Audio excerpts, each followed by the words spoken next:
Here's the problem with trying to build trust on a cold call. You have the least of it. Your prospect trusts themselves more than you. They trust their past experience more than you. They trust their friends and peers more than you. So how do you compete? You don't.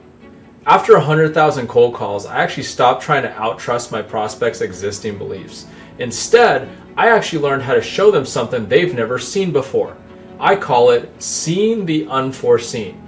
And it's the fastest way to becoming the advisor they didn't know they needed. See, when you help someone realize knowledge they didn't know they could have, you actually bypass all 4 areas of trust. You're not competing with their friends' opinions anymore. You're not competing with their past experiences anymore. You're opening a door they didn't know existed. So in this training clip, I'm going to break down exactly how this works, how to apply it to your conversations, and this is the philosophy that took me from grinding cold calls to actually building my first million by 30. And it's probably the opposite of what most sales trainers will tell you. If you've ever felt like you're fighting an uphill battle against your prospect's existing beliefs, this clip is going to give you a completely different way to approach those conversations. Enjoy. So there's 4 areas of trust. When someone is perceiving, hey, what's my likelihood? Okay, now that I know there's an outcome I could have, well, how do I know like you're going to be the one who's going to help me? It's going to be trust in you, trust in themselves, trust in either past experience, or you could call this their current situation, past experience, or their friends and peers. Of these 4, who do you feel inherently doesn't have the trust? Us. We probably have the least amount of trust of all these 4. So how do we actually increase the trust? Very simply. We help them see things in a different way that either themselves, their current situation or past experience, or peers have never thought of before. That's why I like the words like new ideas. Yeah. You help them what I call see the unforeseen.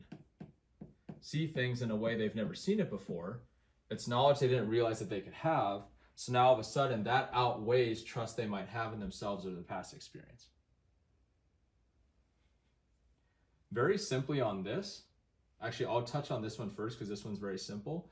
The more we can make it about them and connect the dots on the call to actual tangible moments in time, where it's like, hey, around the holidays, let's say, I'm just use the Starbucks example, all these different stores people can go to, who's getting the most traffic?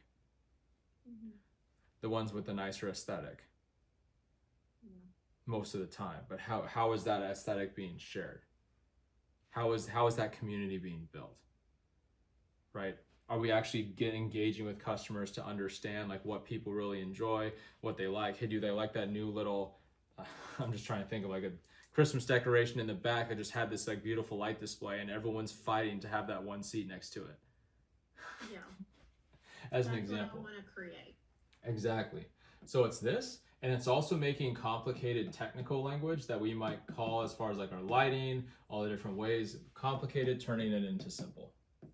All right, quick pause before we keep going. If you're watching this video, there's probably part of you that knows you should be making more calls. But something keeps holding you back. Maybe it's the rejection. Maybe it's not knowing what to say when they push back. Maybe it's just that pit in your stomach every time you pick up the phone. That's call reluctance. And it's costing you commissions every single day you let it run your schedule. That's why I built a cold call resilience method specifically for this. I've made over 100,000 cold calls because I figured out how to make rejection fuel success instead of fear. So if you want to stop letting this run your cold call life, right, I have 30-minute call reviews role plays to allow you to kind of see what exactly you're doing or saying that's possibly triggering that resistance, and therefore that reluctance. So let's help you build back that resilience. Okay, back to it. Right? Just like we kind of convert all the lights, all the fixtures, like you ladies are gonna know that 10 times better than me, but how do you turn that into something simple like the aesthetic, the environment, just communicating in a simple way that they can understand on a call? And then the time delay is basically just folding time. How do you fold time? You're just more proactive. This is maybe less on a call because you're not gonna be able to convey that. But like, how much time do people feel it takes to like set up their lights, and then all of a sudden the service of it, and then what all of a sudden a light goes out? What's that process like, right? when you're waiting for like I don't know if you've ever been to kind of, I mean, obviously an airport or a shuttle and you're just waiting. I bring this example up because when I was in Boston this like past weekend, they have everything is like on their highways. It tells you the amount of time based off the traffic. So it actually feels like less time because it's like, oh, 16 minutes to this, oh, 10 minutes to here, versus just seeing, hey, 10 miles. I don't know how long that's going to take.